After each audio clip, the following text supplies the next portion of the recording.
The question is now then, would GSP come back for UFC 300 at all? I'm not hopeful. This is where I stand at the moment. I think it's a very slim chance. I would probably give it 30% chance that he comes back. Because he's talked about having that fire inside to come back. Like, he's always there. He said that in previous podcasts. And he's previously said that if the UFC called him and offered him the right deal, then it would be possible. Now, one thing to throw your way is, he was so close to fighting Khabib, right? Now, that's facts. There was something messed up during the negotiations period, but I think the UFC were mostly to blame for that. Khabib was going to call out GSP after his Justin Gaethje fight.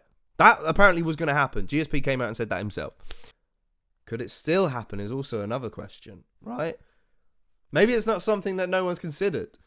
Because now that GSP's name has been thrown out there, GSP Khabib is headline material.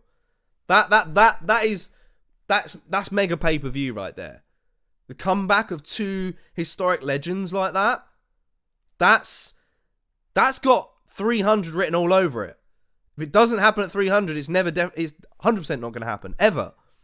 What do you guys reckon? Should Khabib come back? Could we see Khabib come back? I'm not hopeful because of what he said, and he's got a promise with his mother. There is also a counter argument to it. It was his father's wish. His father wanted Khabib to fight GSP one day. Just saying. Khabib's had this time to be a father to his children for a one-off. UFC 300. Come on, Khabib. Let's do this. Craig says GSP versus Islam.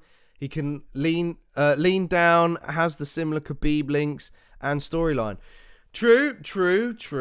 GSP looks pretty lean indeed.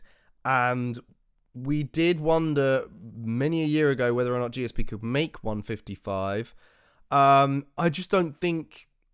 Would GSP fight Islam, who's kind of one of these newer breed type of fighters, Is it too much of a risk for him for his legacy?